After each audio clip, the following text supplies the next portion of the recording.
The Old Man's Podcast. Yeah, I said it.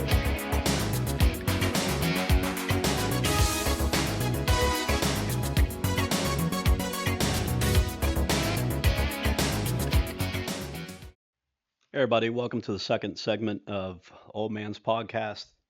First one had a whole bunch of topics. I know I just stormed and talked about everything and anything that came to mind. Um, and I think today's podcast is going to be more so talking about Cuba. Um, the fall of Batista and a takeover by Fidel Castro, and we're going to try to tie in uh, Mamdani's win in New York City to that. You might think that that's stupid, but there's a lot of things that Fidel Castro said and then did um, that created the chaos that Cuba is today. And I know that the majority of people think that it's the embargo, but it's not the embargo at all. And we can talk about that at some other point. And so we're going to talk a little bit about history. We're going to talk about Fidel Castro. We're going to talk about somewhat my family's involvement, and we're also going to talk about Che Guevara, um, and we're gonna discuss what were the things or that Fidel said and what he later did. Okay, all this to not just teach you a little bit about history, but also enlighten you so that you can, whenever you hear a politician or someone running for political office that promises and promises and promises or says, it's not quite often the reality. And, you know, false promises in the end, right? And that's been one of the biggest issues in this country, right? Um, and so we'll lead into this. And what I did was just FYI. I mean, I have a lot of papers, a lot of stuff, um, and I'm going to try to look up the camera more than I did last time. I know my head was further down, and right now you can see a little better in the video, which is great for clarity and for understanding. But I had to do some background checks and some studying because although I do know the history, um, I have to put everything into words, and I got to make everything concise and everything uh, add up together to get to the point that I'm trying to make, right? And there's so much that goes into this, and it's hours of prep work and whatnot. But I want to thank Chat GPT, specifically today's technology, for being able to put all my thoughts and everything that I wanted to talk about together to get to a certain point. So bear with me if you see me reading a lot more. As I read, I'm gonna go into different topics, not off topic, but related to what I'm talking about. So we're going to start with Fidel Castro's revolution, or the Cuban Revolution, as some call it. Fidel Castro took power in Cuba on January 1st of 1959. Um, the battle was against Fulgencio Batista. Fulgencio Batista was a dictator, more so a right-wing dictator. Okay, he was backed by the U.S. Uh, we all know that the Italian mob, had a lot of influence in Cuba. Hotels, casinos, gambling, you name it, they were there. Um, the U.S. had a lot of uh, powerful people and businessmen that created businesses in Cuba. Um, and so the economy in Cuba during Batista was actually really good, but more so for the middle class and upper class than those that were poor, right? It didn't do much for the poor, and so there was a lot of corruption going on, especially with the mob and whatnot, and people got tired of it. There, my understanding is there was a lot of racial divide and a lot of racial issues in Cuba, and so there it became a problem, and so that leads to Fidel Castro's rise. Um, and I'll go on to read here. Batista's regime was marked by corruption, human rights abuses, and strong ties to U.S. businesses and mafia interests on the island. The Cuban population, particularly the poor and disenfranchised, was suffering under his rule. The Cuban Revolution began in 1953 when Fidel Castro and a small group of rebels, including his brother Raul Castro and Che Guevara, launched an attack on the Moncada barracks. The attack failed, and Castro was imprisoned, but he was released in 1955 after a pardon and went into exile in Cuba. Now, an interesting story about this.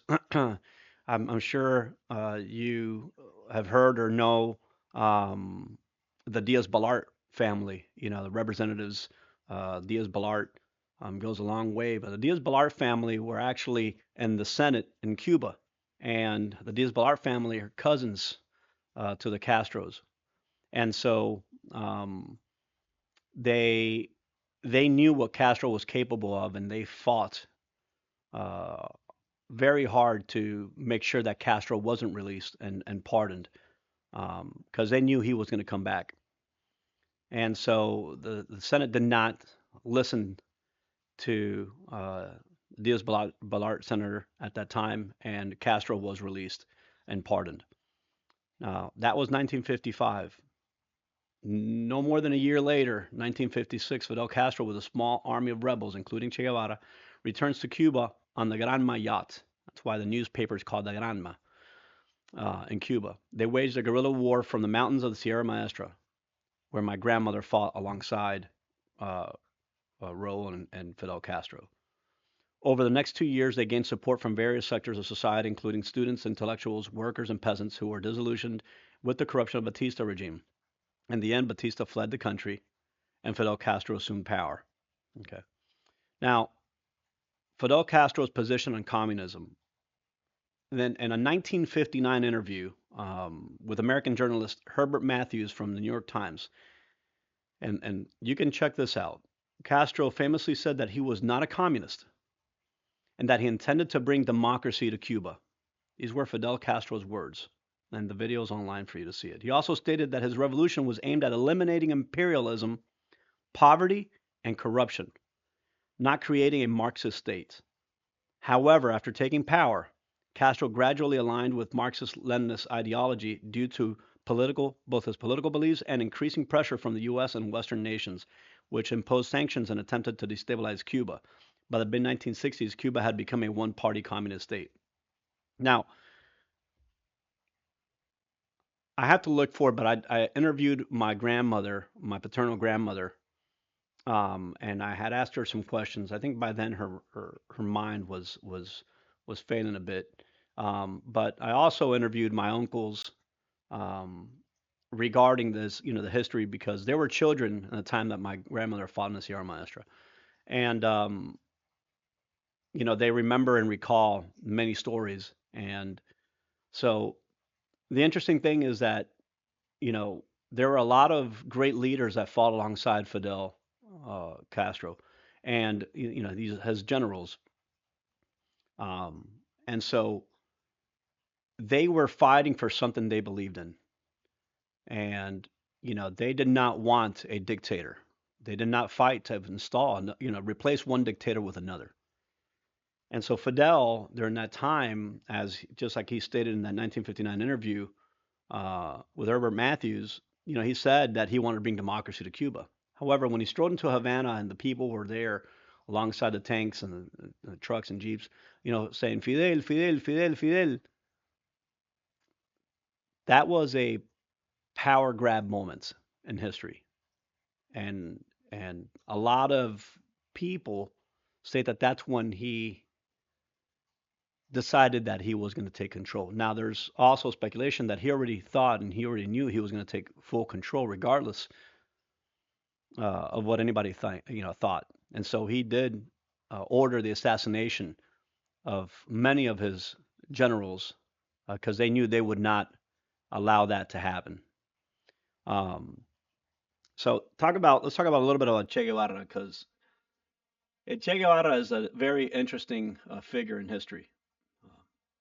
Here in the United States, I've seen young people with Che Guevara shirts or a little bag with Che Guevara on it, tattoos, and and to me, being a Cuban, it's disheartening, but also comical, especially when you see a black child, a black young man with a Che Guevara tattoo. And I'll explain to you why. Let's go into the history. Neto Che Guevara was an Argentine-born doctor who became one of the most prominent figures of the Cuban Revolution. He was a key commander in Castro's guerrilla army and played an instrumental role in the success of the revolution. Guevara was known for his ideological commitment to international revolution and his advocacy for armed struggle. After the revolution, Guevara was given a number of important roles in Cuba's government, including overseeing the execution of suspected war criminals, Batista's officials, and anyone considered a counter-revolutionary. Guevara's role in executions is a controversial aspect of his legacy. He headed the La Cabaña prison, where hundreds of Batista loyalists were executed or imprisoned. Guevara was also responsible for overseeing the establishment of labor camps for those deemed to be enemies of the revolution. Now,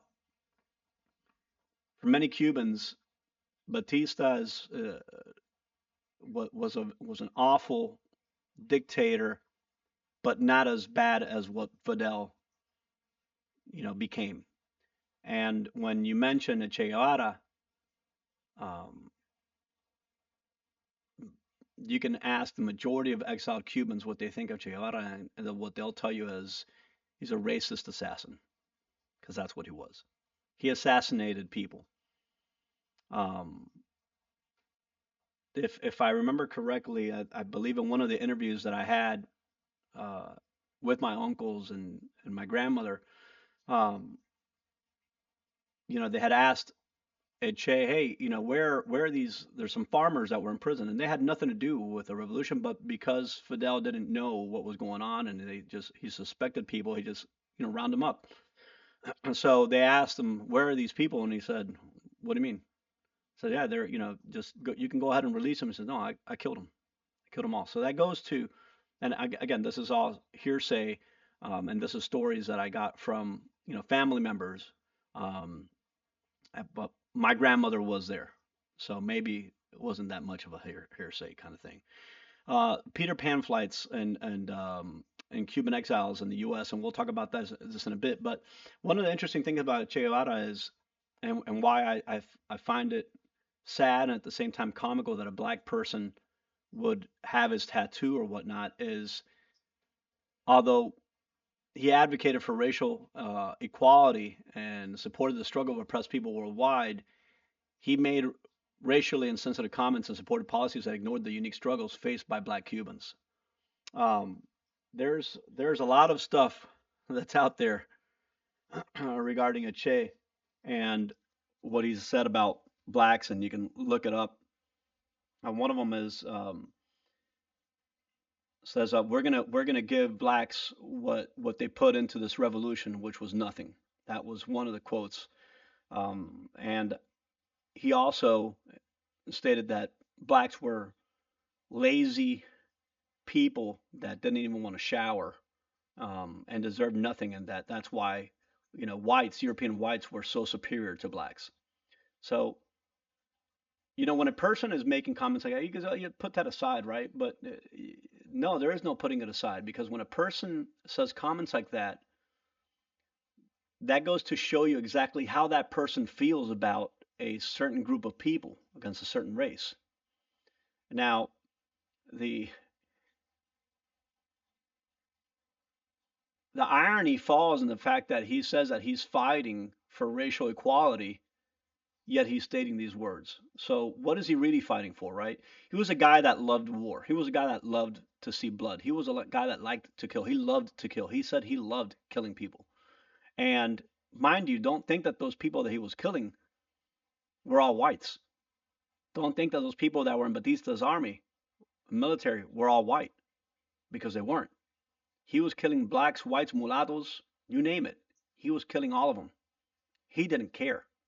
And so again, to me, I think people need to get back to understanding history and not rewriting history in a different way than what it actually was. Now, I know that Netflix has some kind of story there glorifying Che Guevara as if he was such a great person. Uh, he was not. He was not. Um, and Fidel Castro used him. History books have proven and shown that Fidel Castro used him. Well, used him because he was an assassin. He was a killer, and he needed a killer by his side until he no longer needed him. Um, so we're going to get back to the Peter Pan flights, and so a lot of people don't know what this is, and especially this new generation. So in early 1960s, there were these flights, migration from Cuba to the United States, called the Peter Pan flights. Um, the flights were a response to fears among Cuban families that Fidel Castro's government would send their children to the Soviet Union for communism indoctrination. The U.S. government and Catholic Charities orchestrated the flights, which resulted in more than 14,000 children being sent to the U.S. without their parents. The parents who remained behind in Cuba were often unable to reunite with their children for years or even decades. This migration reflected the growing tension between the U.S. and Cuba, as many Cubans feared the communist government would erode their way of life. The Peter Pan operation highlighted the deep cultural and political divides between the two countries. My my uncle, my godfather, may he rest in peace, was one of those children that came in the Peter Pan flights. He was a young teenager, and people think they're brought here and they have everything. They did not have everything. They had to scrounge for food. They had to work and scrounge for as much money as they could just to be able to survive, to feed themselves, to clothe themselves. It was a struggle. And imagine coming to a country where they did not know the language. Makes it that much harder. Okay. So they were hard laborers.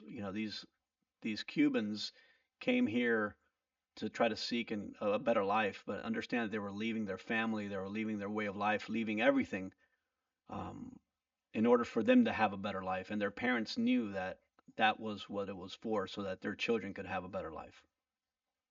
Um, and so this divide between the U.S. and Fidel Castro when he takes power, it's simply because, again, Fidel Castro in that interview states that you know, he wants to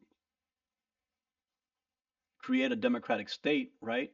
But he says he's a socialist nationalist, very similar to what you hear Mamdani saying, a democratic socialist, right? And so, again, the word socialist is in there, regardless of whether it's more towards nationality or whether it's more towards democratic norms. But at the end of the day, it's still socialist. That's one of the things that I need you guys to understand. There's nothing good about socialism whatsoever, and nothing good about what the government touches. Whatever government touches, nothing good ever comes of it.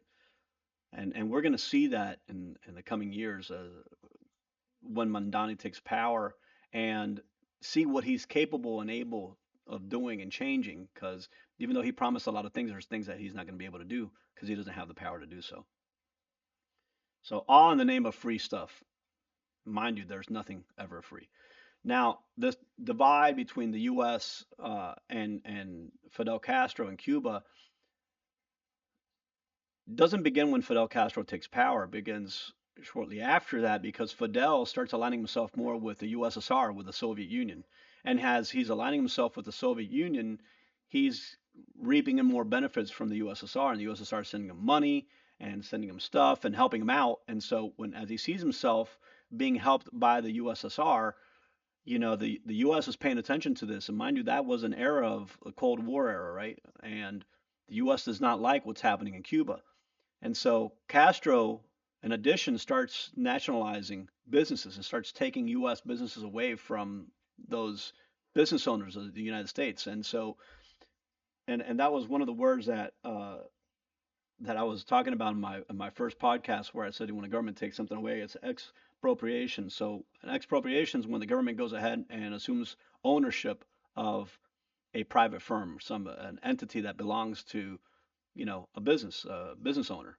And then the government, as they take control, they now own it. They take everything away from you. So you no longer have, money. You no longer have, a bank account. You don't have nothing. The government owns it all. Um, and we'll talk about what that does uh, to the business and to society in a whole in the long run. Now, after the Peter Pan flights in 1980, the Peruvian president gets on the radio, and on the radio waves, Cubans hear that he is inviting any Cuban that wants to leave Cuba to go to Peru, and that telling them that the Peruvian embassy is open for those Cubans. Now, mind you, he did not think that it was going to be the amount of people that it was, but he thought it was going to be maybe a couple hundred Cubans would go to the embassy and sign up to go to Peru.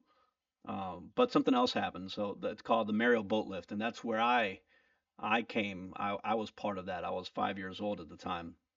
The Mariel boat lift was another major migration from Cuba to the U.S., which occurred between April and October of 1980. It was a response to economic and political pressures in Cuba, including dissatisfaction with the regime. The event was triggered by a crisis where several Cubans stormed the Peruvian embassy in Havana requesting asylum. The Cuban government responded by announcing that any Cuban who wanted to leave could do so. They were allowed to travel to the U.S. from the port of Mariel. During the Mariel boat lift, more than 125,000 Cubans left the U.S. Many of these working class Cubans, though the migration also included individuals released from Cuban prisons and mental institutions, the decision that would later lead to significant controversy in the U.S., the Marielitos, as what we are called, faced discrimination in the U.S. and were often stigmatized as criminals and undesirables. The migration also intensified the tensions between the U.S. and Cuba as the Cuban government used the boat lift as a way to rid itself of dissidents and unwanted individuals. Now, one of the interesting things about the Miro boat lift is when we were in the Peruvian embassy, we were there for weeks. Fidel Castro turned off the power and turned off the water for the embassy, so we had no running water, we had no food. Um, People were eating whatever little canned foods and little stuff that they were able to take into the embassy when we got there. Now, grass, that's what we ate: grass, leaves, tree bark. That was our food. That was our nutrition. Um, and so we didn't have running water. We didn't have anything. Well, rainwater is what we drank. Um, and there was an international press day that Fidel held, and I'm telling you this from my own experience and my own memory, in which he brought over some military trucks to show the international press how humanitarian he was. Mind you, he was the one that shut off the power and water. We were starving in there. We were dying.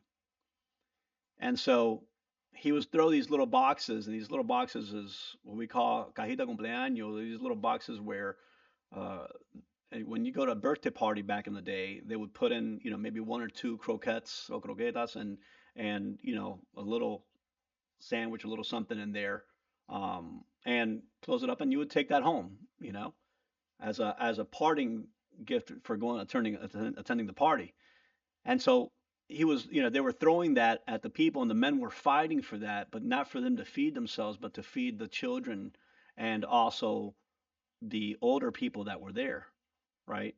Um, and so he did that for a few minutes. I don't remember if it was 30 minutes, 45 minutes, an hour. I don't recall. And then he told the press to go away, and he took the trucks away, and that was it.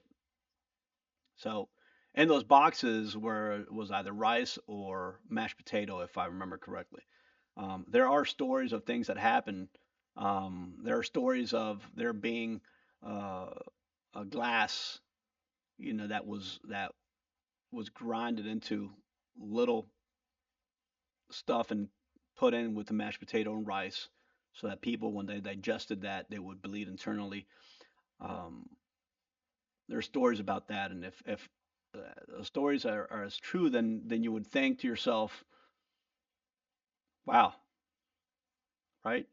Knowing that kids and older people uh, were the ones that were going to be eating that, you were basically leading them to their deaths. And that's communism for you, right?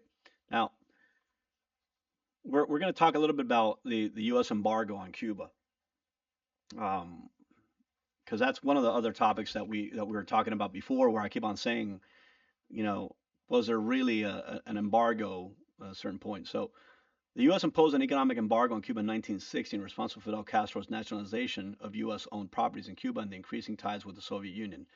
This embargo restricted trade, investment, and financial transactions between the two countries. Over the years, embargoes tightened, including the Cuban Liberty and Democratic Solidarity Act of 1996, the Helms-Burton Act, which a lot of people know, which codified the embargo into law and extended it to prevent foreign companies from doing business with Cuba. While the embargo prohibits most trade between the two countries, it does not include food and medicine. However, these exceptions are subject to strict regulations, and the supply of such goods is limited by the Cuban government's purchasing power. Hundreds of millions of dollars in food and medicine have been traded with Cuba from the United States. And that does not include whatever Cuba has traded with other countries throughout the world. Cuba has trading relationships with other countries, especially in Latin America, Europe, and Asia. For example, countries like China, Russia, Venezuela have maintained close ties with Cuba, providing energy and financial support. So, if you take a look at some videos of Cuba today, you'll see brand new Ford Mustangs, F-150s, American-made vehicles out there, Volkswagens, Mercedes-Benz, you name it, they've got it. So what embargo are you actually talking about? I know that a lot of Cuban exiles, they don't just send money to Cuba, but they also send, car parts, um, furniture, food, you name it, medicine. And so there's an embargo to a certain extent, but is it really an embargo? And so that's why I'm saying, the collapse of that country's and the destabilization of that country's economy is not due to any embargo whatsoever. It's due to the ruling government. Okay. And I'll explain to you why. And let's talk about Fidel Castro's net worth and economic inequality. Fidel Castro's wealth has been a subject of intrigue. Before his death in 2016, various reports suggested that Castro had amassed a fortune throughout his control of Cuba's state-run enterprises, estimating his net worth to have a range from $900 million to $1.1 billion. Though these figures are difficult to verify, and some believe that much of the wealth is hidden in offshore accounts, his brother Raul Castro and other officials in the Cuban government likely had access to significant resources as well. It's stated that Raul Castro's net worth right now is it's over $1 billion. Raul Castro, Fidel Castro's brother. Cuban citizens, by contrast, lived under extreme economic hardships. Despite government claims of progress, many people on the island live in poverty and income inequality, with Cuban elites, including government officials, enjoying far greater resources than the average Cuban. So when I hear these guys like Bernie Sanders and AOC talk about the oligarchs, there you have them. There you have them, folks. They're your oligarchs. The Castro family and Cuban elites, including government officials, that have all the wealth, that eat whatever they want, have whatever they want, while the majority of Cuban citizens, I'm not talking about 60% of Cuban citizens, I'm talking about over 90% of Cuban citizens live under extreme economic hardships. Let's talk about poverty in Cuba, pre and post-revolutionary. Before Fidel Castro took power, Cuba was a largely poor country, with an economic dependent on sugar production and foreign investments, especially from the U.S. After the revolution, Castro implemented socialist policies, not democratic policies, socialist policies, including land redistribution, nationalization of industry, and free education and healthcare. Free education and healthcare. While these reforms initially improved the living standards of many poor Cubans, the subsequent economic difficulties, including the loss of U.S. markets and the collapse of the Soviet Union, Cuba's primary economic partner, led to significant economic decline. By the 1990s, Cuba experienced severe economic hardships known as the Special Period, el periodo especial. And how many of those has Cuba had? There's always a special period. In fact, they're going through another special period right now. marked by food shortages, lack of medicine, and decaying infrastructure. Why is there food shortages? Why is there lack of medicine when you're trading medicine and food with the United States? That's a question you should ask yourself. Hundreds of millions of dollars in trade and medicine and food that have gone over the billion mark. While Castro's government continues a claimed success, Cuba's living standards never reached the levels of many other Latin American countries. Now, you have to understand that when somebody comes in and offers you something that's too good to be true, it often is what? Too good to be true. And so, whatever they want to sell you that's free is never free. There's always a string attached.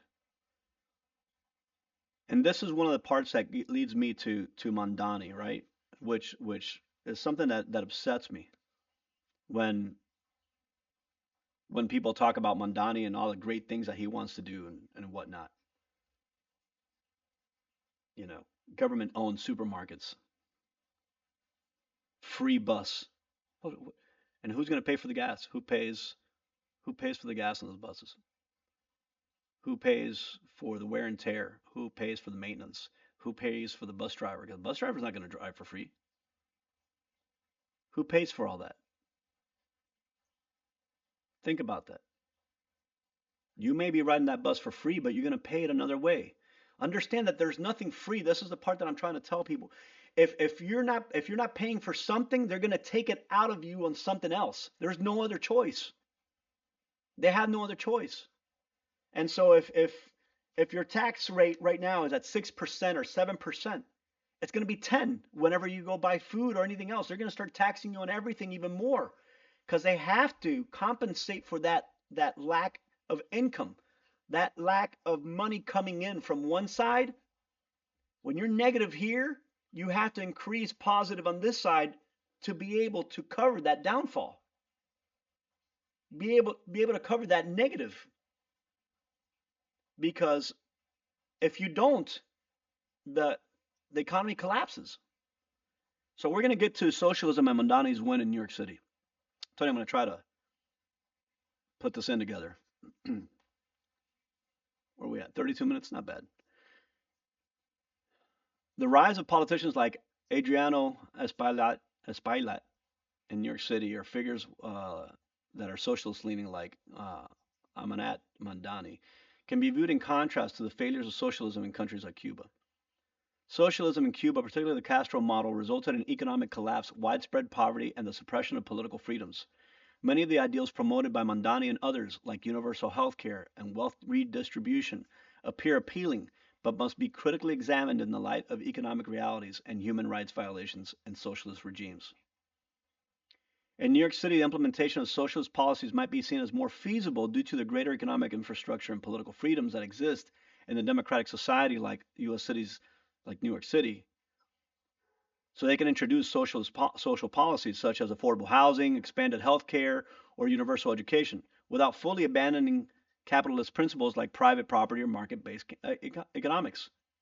In fact, many advocates of social democratic policies argue that market economies can still support strong welfare states where wealth redistribution happens through progressive taxes, but without turning fully socialist or communist.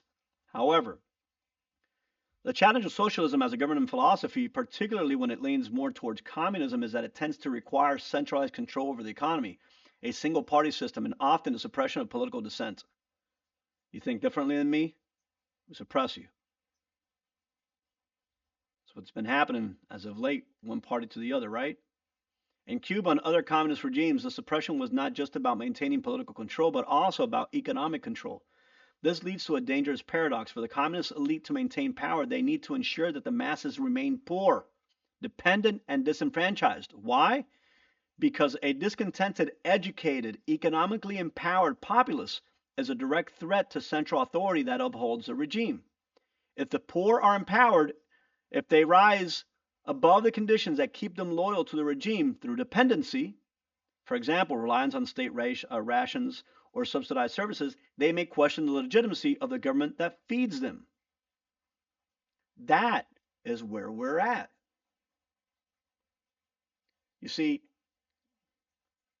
socialists, whether you want to call them national socialists, socialist nationalists, democratic socialists, social democracy, whatever you want to call them, at the end, socialists bring you and give you, feed you this dream, this utopia, right? This panacea of something that cannot work and does not function in reality, in real life. It never can. And so what happens is that they rise to power because of the poor people, because capitalism has failed them.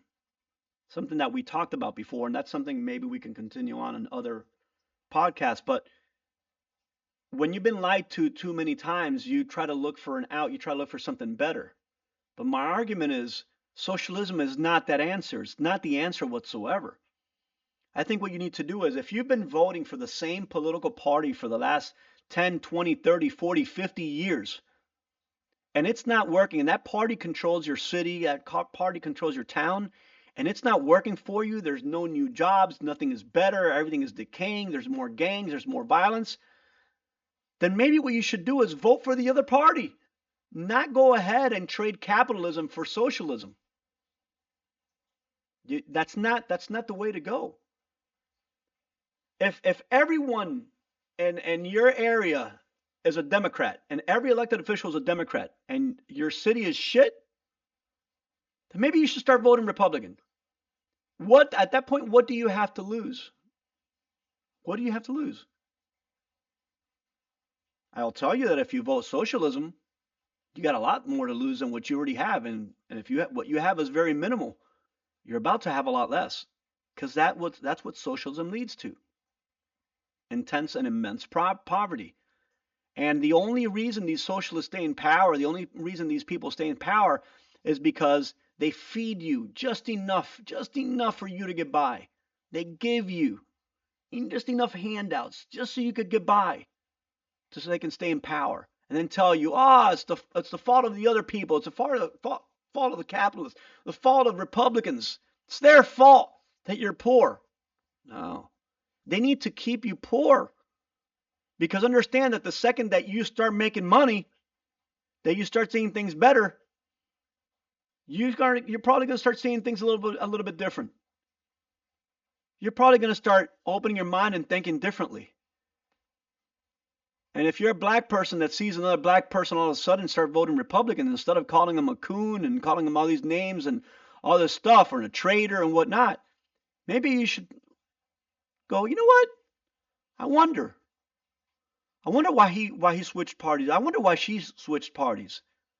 What? Hey, let me have a chat with you. Let me talk to you. Let's see where you're coming from, instead of just insulting, right? Now, we're going to talk about communism and maintaining power, keeping the poor in poverty. In communist regimes, the government's legitimacy is often tied to its ability to deliver basic needs to citizens: housing, food, education, healthcare. Even if those needs are delivered at a much lower standard than what is found in thriving capitalist society. Have you seen the hospitals in Cuba? You're better off dying in your own bed at home. But here's a catch. To sustain total control, the regime often intentionally perpetuates a culture of poverty. Here's how the dynamic works.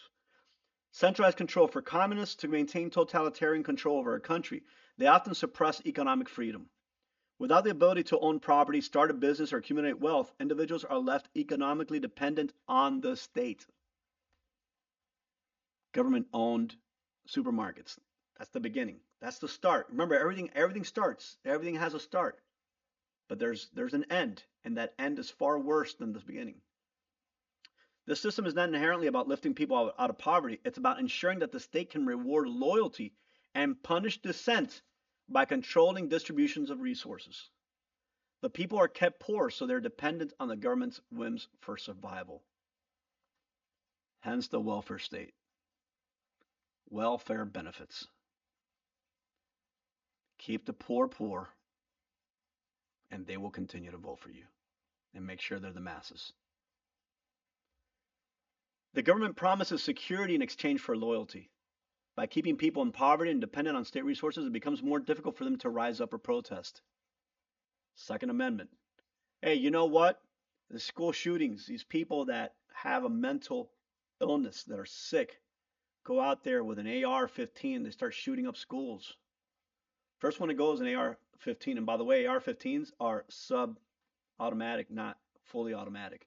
Now I know that you can go ahead and do a little filing here and there and make them fully automatic. But do you really need those? No, you don't need them. Let's take away the AR-15. Then, you know what? The next shooting is a guy with a shotgun. You guys don't need shotguns. We can take the shotguns away. You don't need them. Next shooting, because there's no more shotguns and AR-15s, right? And no more hunting rifles. There's none of that anymore. You got a gun. Next shooting is gun, gun, gun, gun, gun. You don't need a 45 or a 9mm. What do you need that for? The U.S. military is the most powerful military in the world. We can protect you. You don't need that shit. Nah, you don't need that. It's not a right. That's what we're here for. We're the government. We're here to protect you and defend you. And the second that your weapons are taken away, what do you have left to fight with? And so the way that other people see it is, oh, you can't, like I think Joe Biden said it, you can't compare an AR-15 to an F-16. No, you can't, but you can sure as hell storm a base with F-16s and F-15s with an AR-15 and take it over, and then have access to F-15s and F-16s and F-22s and F-35s. See where I'm going? That's the reality of where we're at. And so as long as the state keeps you dependent on them, you have no choice but to vote for them. Because the other party wants to take that dependency away from you. The other party wants to lower or take away your welfare benefits. When what the other party actually wants to do is, yeah, they want to take you off of welfare so you can get a good job and start making more money and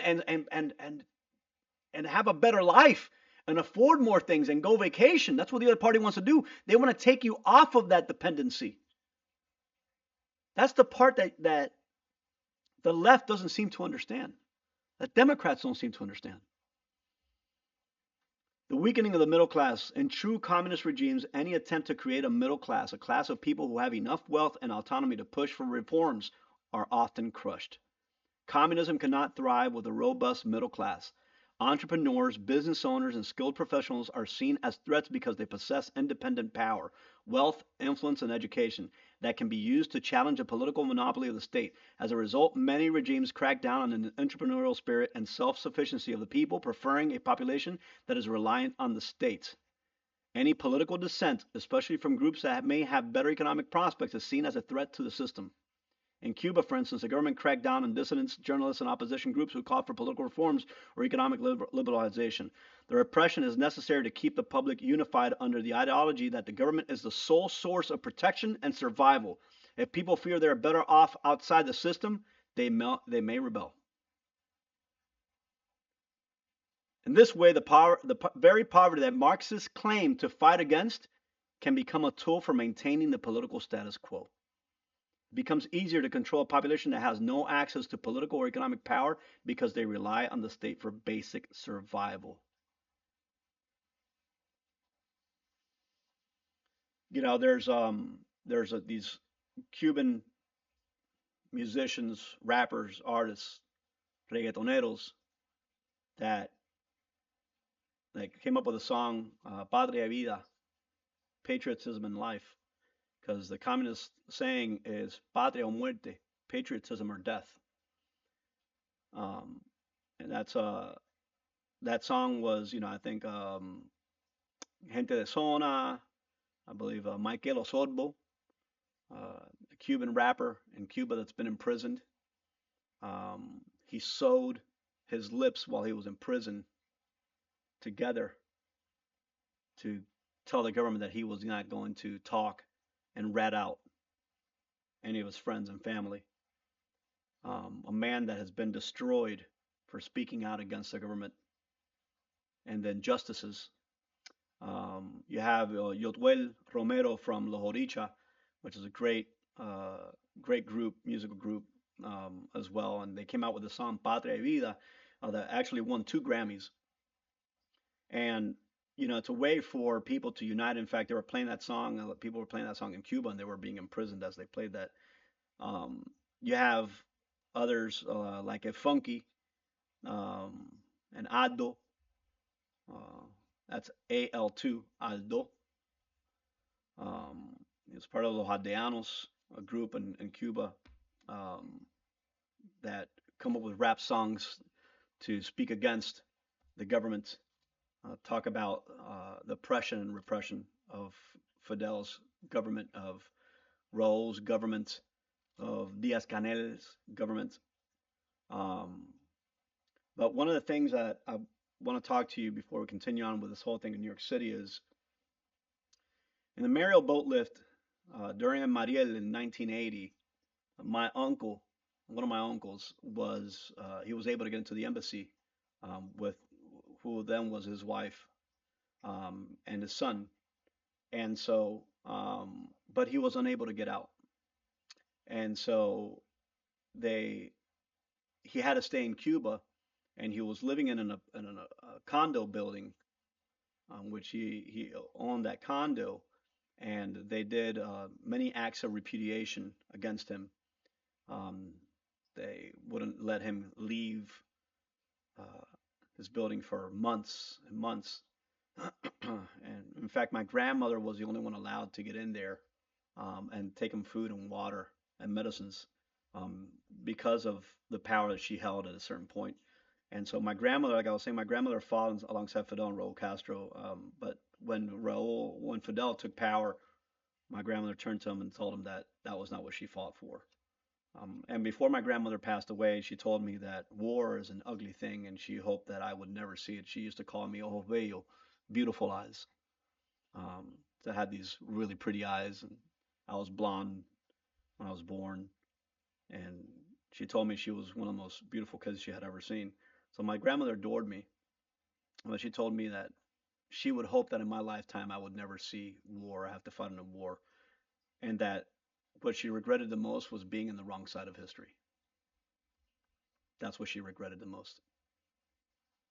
And that's such a sad thing because my grandmother saw her family fall apart and saw what they did to her children, to her kids. My father was called un gusano, a worm. That's what we all are. We're called worms. Um, my father was tortured as well for speaking out against the government. So I mean, there's a lot of things that occurs. And so going back to my uncle, he lives here in the United States now, and he's got a whole bunch of books out. He's a very intellectual man, very smart man.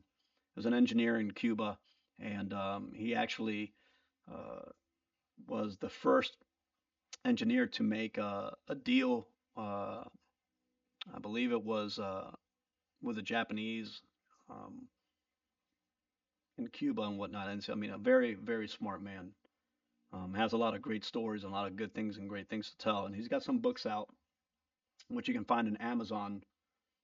Um, and one of the books that he's got talks about what he endured um, while in the Peruvian embassy and after that, right? And I would highly, highly recommend that you go ahead and look for his book, and I'll put a link underneath this podcast so that you guys can look for this book. It's in Spanish, one's in Spanish and one's in English, and so I'll put it there so you guys can find it and read that so you can learn a little bit about history. Um, and so one of the things with Mamdani going back to New York City is one of the key points here is that redistribution of wealth that he keeps on mentioning, and state control of key industries like healthcare and housing. It may sound appealing, but the danger lies in the centralization of power and the potential disempowerment of individuals.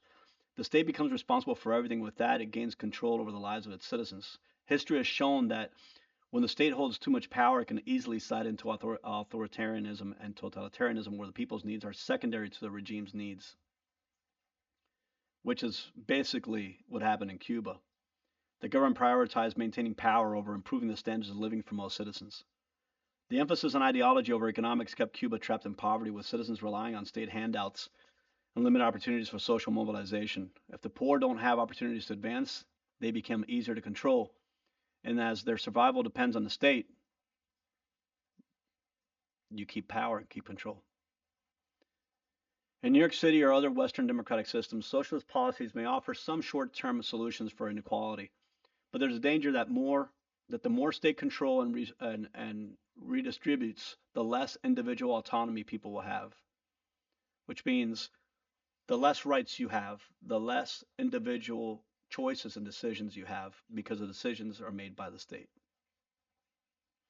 And if history is any guide, the poor may remain poor and the political system may become more centralized and less responsive to their real needs. So when Mamdani and other figures advocate for socialism, it's important to understand the implications of state control and whether it will truly benefit the working class in the long run or simply perpetuate a system where the state stays powerful by keeping people dependent on it. The lessons from Cuba is that the solution to inequality should not involve giving more power to the states, but rather finding ways to empower individuals and communities through economic freedom, entrepreneurship, and education. While socialism and social democratic policies may address immediate concerns like income inequality and access to health care, the broader question remains, what kind of power structures are we creating? History has shown us that communist regimes often need the poor to stay poor in order to preserve their power, and the risk is that well-intentioned efforts to reduce inequality could unintentionally set up systems that perpetuate that same cycle of dependency and repression. For any society, whether in Cuba or New York City, the challenge is to balance social welfare with personal autonomy so that the state serves the people, not the other way around. And so the final thought is, what you New Yorkers voted for, it's not the answer, it's not the solution. You guys need to look a little bit further in, a little deeper. When this man goes after the police officers, understand that probably 30%, 40% of your police officers are going to leave the state because crime is going to increase and they're not going to put their lives in that risk. And there are other states that are conservative, that are Republican, that are more than willing to take those good officers. And with less officers, you have more crime. It's simple. Less officers equals more crime. No prison, which Mamdani says that he wants to go ahead and close or take away 30% of the population in Rikers. Where are those people going to go? They're going to go in the streets. And what do you think those people are going to do? They're going to continue to commit more crimes. So crime's going to grow. There's going to be less police officers. And the more police officers are pushed against the wall, the more chances of them leaving as well. So then you have a crime-infested city, okay, where government-run centers like supermarkets are overrun by individuals because they're fearful that they're not going to have anything to eat. Therefore, there will be no food in the shelves. Okay? And those millionaires and billionaires that Mamdani is going after, he wants to tax 2% personally and 2% to their companies, additional percentage. What do you think is going to happen to them? Well, the second that you tell me I'm a millionaire and billionaire and say, you're going to tax me even more, I'm going to go to where my money makes me more money. Because if you had money, you'd do the same thing. If I tell you, hey, you got $100 and over here in this state, that $100, I'm going to tax you $50 out of it. And then Florida says, hey, no, you got the $100, come over here and bring the $100 to Florida. I won't tax you on it, or I'll tax you 20% on it. Where do you think I'm going? Where do you think I'm going? I mean, it doesn't take that much intelligence to understand what's going to happen. The millionaires and billionaires are going to start leaving. And what happens when you have, let's say, 100 millionaires and 100 billionaires, and all of a sudden you tax that 2% to all of them, and let's say 30% leave. Now you have 30% less to tax that 2% individually and 2% on business. So now you only have 70% left. So guess what's going to happen to that 70%? Now, because you don't have the income, the original tax that you were receiving from that 30%, even if you increase the 2% on each side to the 70% that's left, you're still collecting less money. So now you're in a deficit. So now those same rich people, you go, oh, you know what? We are in a deficit because 30% of the rich left. I need to tax you another 10%. And then guess what? That's not enough. But I'm fearful of taxing these people 10%. So guess who I'm going to tax that cannot leave the state? The poor, lower middle class, and middle class. It's the one that's going to have to take the burden upon themselves of higher taxes and survival in the city. So when you go to vote with your brains. Don't listen to the hype and the bullshit of free stuff because there's nothing free. Never has, never will be. Thanks so much for listening to my second podcast. I hope it's better. I think the background's a little better. And I hope you enjoy it. And soon I'll go ahead and create a third one. Thank you.